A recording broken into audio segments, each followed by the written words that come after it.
Você vai utilizar o comando while quando no início da repetição você não sabe quantas vezes o teu bloco de comandos vai ser repetido. Nesse segundo exemplo, nós queremos saber quantos dígitos existem em um número inteiro positivo.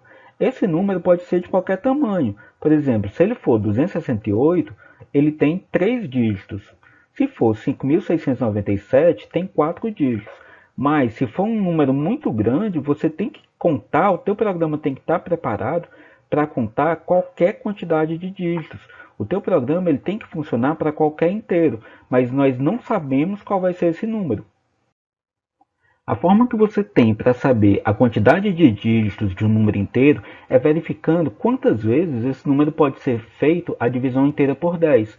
Então eu criei aqui uma função chamada de conta dígitos que ela vai pegar o meu número n e dividir por 10 uma indeterminada quantidade de vezes. Ele vai ser dividido por 10 até o meu n ser reduzido a zero.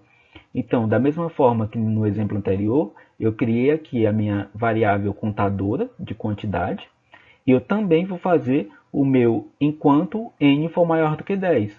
E sempre que eu conseguir entrar nessa repetição, sempre que eu executar esse bloco de comandos aqui, eu vou incrementar a minha variável quantidade, dizendo que eu estou conseguindo fazer a divisão mais uma vez e eu realmente faço essa divisão aqui do n por 10. E eu vou fazer isso enquanto essa condição for verdadeira. Quando eu terminar, quando essa condição for falsa, é porque eu não consigo mais fazer essa divisão e eu já cheguei na minha quantidade limite, retornando essa quantidade.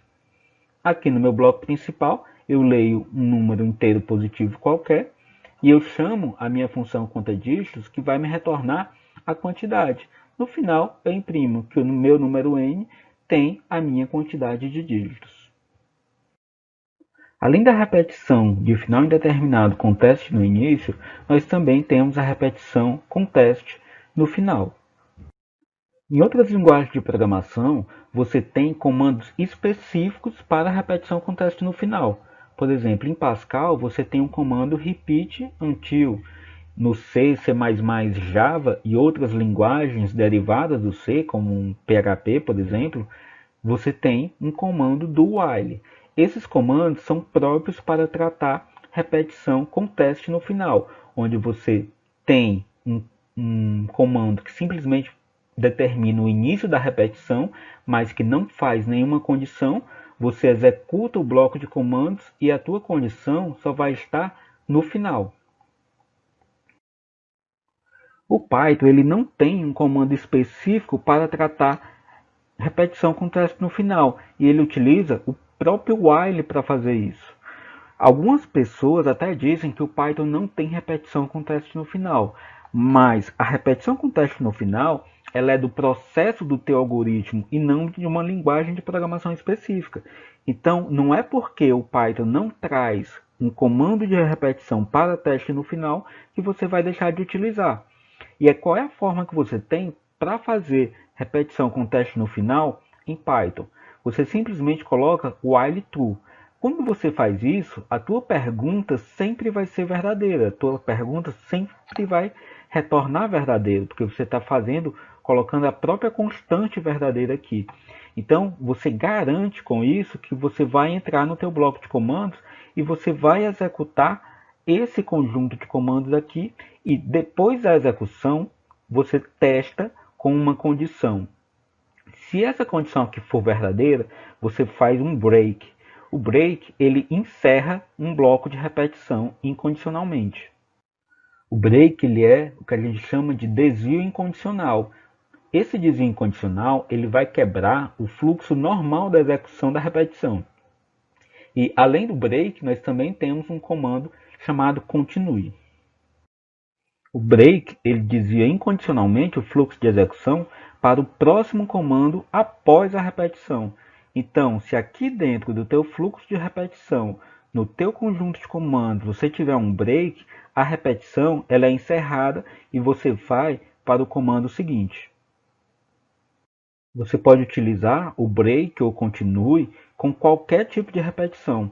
Por exemplo, nesse bloco de comandos abaixo, nós encerramos a execução do for imediatamente após o contador ir alcançar o valor 3. Como resultado, nós vamos imprimir apenas 0, 1 e 2, em vez de imprimir 0, 1, 2, 3 e 4. Então aqui você pode perceber que nós estamos fazendo um for, onde o nosso i vai de 0 até 4. Mas quando esse i for igual a 3, nós fazemos um break. Esse break vai encerrar a repetição, nós vamos sair do laço e ele só vai imprimir até 0, 1 e 2. Já o comando continue, ele desvia incondicionalmente o fluxo de execução para a próxima iteração, avaliando a pergunta da repetição. Então, se aqui dentro da tua repetição você tem no teu conjunto de comandos um continue, esse continue encerra a interação atual e ele faz com que o teu fluxo de execução seja direcionado novamente para a tua pergunta. Nesse exemplo agora, com continue, nós também fazemos o for, o nosso contador i também vai de 0 até 4, mas quando esse i for igual a 3, nós executamos o comando continue.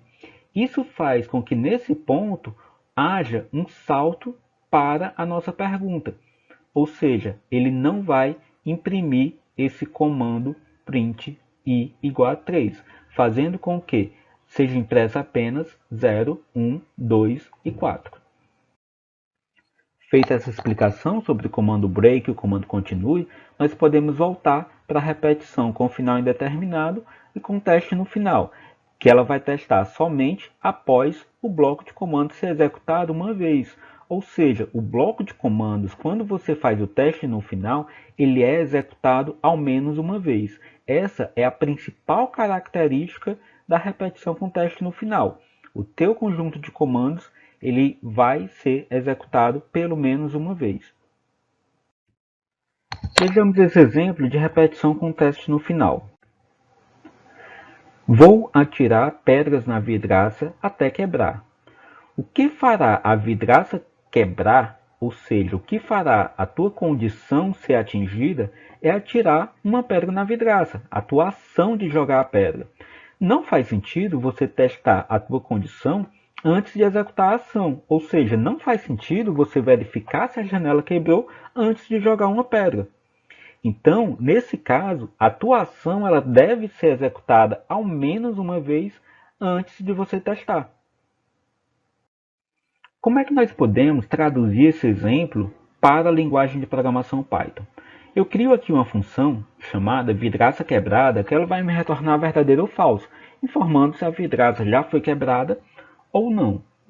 Nós também vamos dar uma chance aqui para ela, vamos gerar um número inteiro entre 0 e 9, ou seja, 0 é falso, de 1 a 9 é verdadeiro.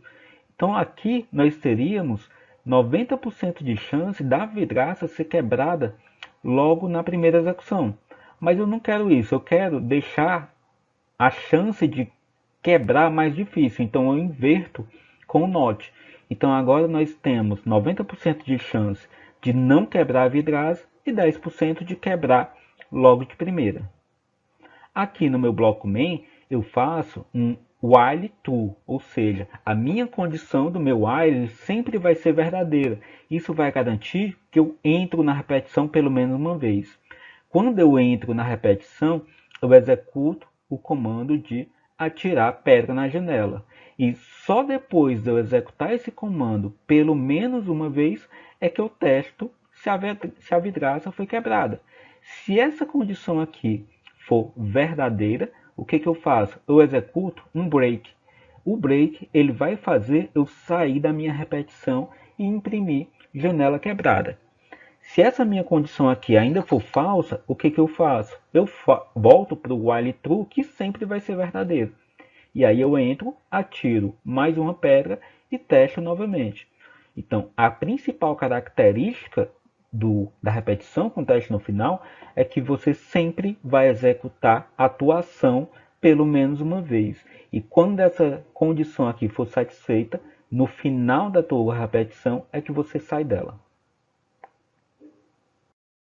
Vamos ver mais um exemplo. Escreva um programa que leia números pelo teclado e mostre na tela o dobro de cada número lido. a execução termina com a leitura do número 0, ou seja, essa aqui vai ser a nossa flag. Mas o que é flag? Alguns de vocês podem não conhecer ainda esse termo, essa palavra flag. Flag é uma palavra da língua inglesa que significa bandeira. Mas, professor, como assim? O que bandeira tem a ver com programação? Em corrida de carros, por exemplo, você tem bandeiras para sinalizar uma informação para o piloto que está repetidamente dando voltas na pista. Então, a bandeira ela serve para passar uma informação para quem está dando voltas, para quem está repetindo. No futebol, nós também temos bandeiras que vão passar uma informação para quem está dentro de campo ou mesmo para quem está assistindo o jogo. Na hora que você vê o bandeirinha lá sinalizando, você entende o que ele está dizendo.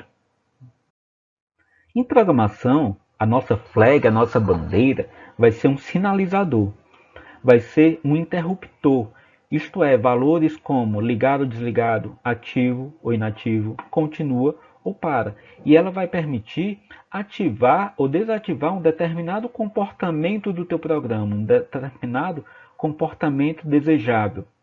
Normalmente, essa tua flag vai ser um valor esperado em uma determinada variável. Então você fica observando o valor de uma variável e quando essa variável atingir aquele valor esperado, é a tua bandeira, é o teu sinalizador, é a tua flag. É muito comum o uso de flags em repetição com final indeterminado para definir se o processamento ele deve continuar ou ser finalizado. Então, voltando ao nosso exemplo, o programa ele vai observar a flag, que é uma variável sinalizadora. Quando essa variável assumir o valor esperado, uma ação é executada, normalmente o final da repetição. É como nesse exemplo, a execução termina quando a leitura do número 0 for feita. Então, quando o teu número for 0, a tua flag é acionada e você para de repetir a tua ação de ler números. Então o exemplo pede para você ler diversos números pelo teclado e sempre imprimir o dobro desse valor, a menos que ele seja 0. Se ele for 0, o programa deve finalizar. Mas o que você deve perceber é que pelo menos um número vai ser lido, nem que ele seja lido como 0 na primeira vez. Então, como nós queremos um comportamento de executar a ação pelo menos uma vez, nós vamos ler um número pelo menos uma vez, nós fazemos a repetição com teste no fim. Então eu coloco aqui o while true e eu leio pelo menos um número. Se esse número for diferente de 0, eu imprimo o dobro. Se esse número for igual a 0, eu dou um break. Então, com esse conjunto de comandos aqui, nós vamos estar sempre lendo o número e quando ele não for 0, nós vamos imprimir o dobro. E vamos fazer isso até que ele seja 0 e quando ele for 0, o programa é encerrado. Então a flag é a nossa variável n. Tá? Quando ela assumir o valor 0, se essa condição for satisfeita, o programa deve ser finalizado.